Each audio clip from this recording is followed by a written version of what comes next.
بسم اللہ الرحمن الرحیم۔ السلام علیکم ورحمۃ اللہ وبرکاتہ۔ 25ویں پارے کے خلاصے کے ساتھ ندیم ماہر آپ کی خدمت میں حاضر ہے۔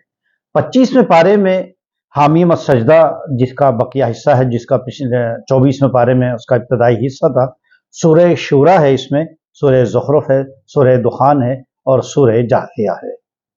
حامیم السجدہ کے بقیہ حصے میں اللہ تعالیٰ نے بیان کیا ہے کہ اللہ تعالیٰ ہی صرف عالم الغیب ہے، یعنی غیب کا علم صرف اللہ کو ہے، اور اس میں اللہ نے 2-3 مثالیں دی۔ ایک تو یہ کہ قیامت کا علم کسی کو نہیں ہے، صرف اللہ کو ہے۔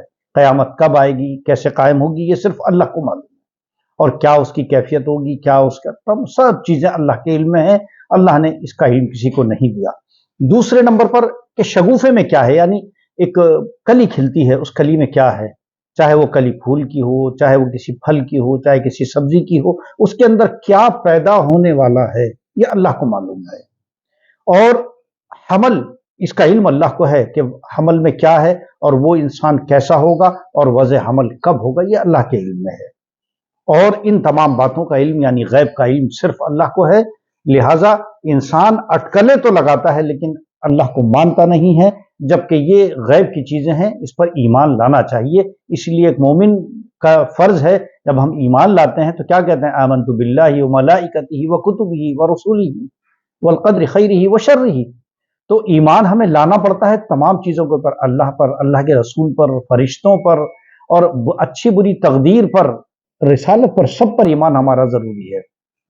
اس کے بعد سورہ شورا ہے۔ سورہ شورا میں 2-3 باتوں کا اللہ نے ذکر کیا ہے۔ ایک تو اللہ تعالیٰ تمام خزانوں کا مالک ہے، یعنی اللہ کے علاوہ کسی کے کوئی خزانے نہیں ہیں۔ دنیا میں جتنے لوگ آئے ہیں وقتی طور پر آئے ہیں، وقتی طور پر اللہ تعالیٰ نے ان کو امانتیں سپرد کی ہیں، وہ امانت میں خیانت کرتے ہیں تو اللہ تعالیٰ ان کو قیامت کے دن اس کا جو ہے وہ مزہ چکھائیں گے، اور اگر وہ امانت میں خیانت نہیں کرتے اور جو اللہ نے ان کو دیا ہے مال اس میں وہ صحیح طور پر خرچ کرتے ہیں تو اللہ تعالیٰ ان کو جنت دیں گے۔ اور پھر اللہ نے ایک اعلان فرما دیا کہ لہو مقالید السماوات والارض یبسط الرزق لمن یشاء ویقدر، کہ اللہ کے پاس ہی ہیں تمام خزانوں کی کنجیاں، یعنی اللہ کے علاوہ کسی کے پاس کوئی خزانہ نہیں ہے۔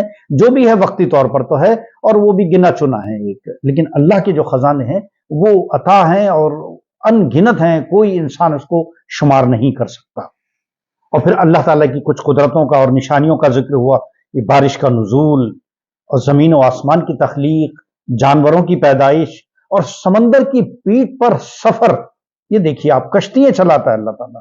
انسان بظاہر سوچتا ہے کہ میں کشتی چلاتا ہوں، نہیں، جب ہوا مخالف چلتی ہے سمندر میں تب اندازہ ہوتا ہے کہ صرف اور صرف سمندر کی پیٹھ پر کشتیاں چلانے والا صرف اور صرف اللہ ہے۔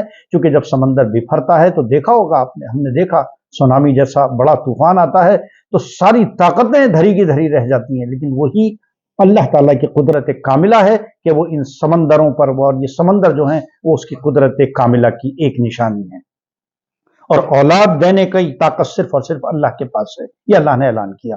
وہ جس کو چاہے لڑکی دے، جس کو چاہے لڑکا دے، اور جسے چاہے دونوں دے اور جسے چاہے بھانج رکھے، یعنی جس کو چاہے نہ دے۔ تو یہ اللہ کے اختیار میں ہے، انسان کچھ نہیں کر سکتا۔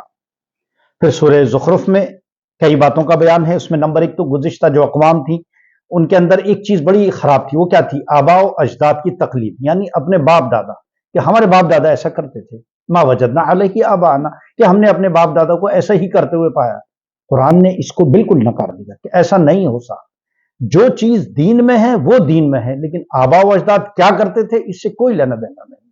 لہٰذا آباء و اجداد کی تقلید نہیں کرنی چاہیے، بلکہ دین کی تقلید کرنی چاہیے۔ اگر وہ چیزیں آباء و اجداد کرتے تھے اور وہ دین ہے تو ٹھیک ہے، لیکن اگر وہ دین نہیں ہے، دین کا حصہ نہیں ہے، تو پھر آپ ان کی تقلید نہیں کر سکتے، ان کی نقل اور ان کی اطاعت نہیں کر سکتے۔ اور پھر حضرت موسیٰ اور فرعون کا واقعہ اللہ نے پھر نقل کیا، چونکہ حضرت موسیٰ سے اللہ تعالیٰ کو بے انتہا محبت تھی۔ حضرت موسیٰ کلیم اللہ ان سے گفتگو فرماتے تھے، تو جگہ جگہ اللہ تعالیٰ نے حضرت موسیٰ کا ذکر فرمایا ہے تاکہ حضور اکرم صلی اللہ علیہ وسلم کی تسلی ہو۔ اور پھر جنتیوں اور جہنمیوں کا اس میں بیان ہے۔ اس کے بعد سورہ دخان ہے۔ دخان کے معنی آتے ہیں دھواں۔ یہ آیت، یہ جو سورہ ہے اس کی بڑی فضیلت آتی ہے۔ جمعرات اور جمعے کی رات میں اس کے پڑھنے کی بڑی فضیلت ہے حدیث میں۔ اور اس میں قرآن مجید جب شروع ہوتا ہے، سورہ دخان جب شروع ہوتی ہے تو اللہ تعالیٰ نے اس میں ارشاد فرمایا کہ انا انزلناہ فی لیلۃ مبارکۃ انا کنا منذرین، اور فیہا یفرق کل امر حکیم.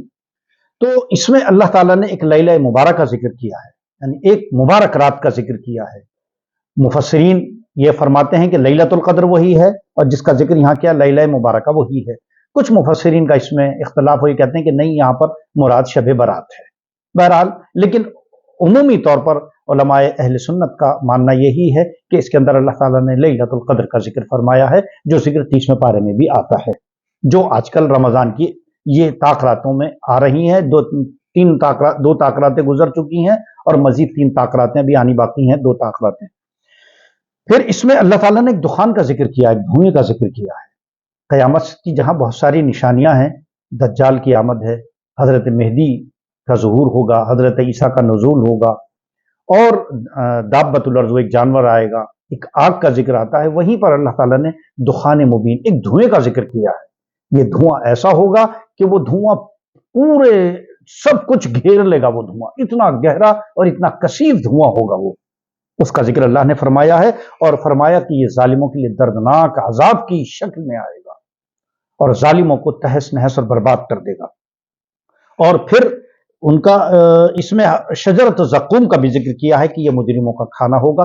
زقوم یہ کانٹے دار اور کڑوا ایک بے انتہا تلخ جو ہے وہ ایک پیڑ ہے، جس کو کیکٹس بھی کہتے ہیں، یا اس ٹائپ کا کوئی بھی ایک. بہرحال وہ جہنمیوں کا کھانا ہوگا. جب ان کو بھوک لگے گی تو وہ ان کو دیا جائے گا، اور جب وہ حلق سے اتاریں گے تو ان کے حلق کے اندر تلخی کے مارے اور اس کے کانٹوں کے مارے ان کا حلق اور زخمی ہو جائے گا.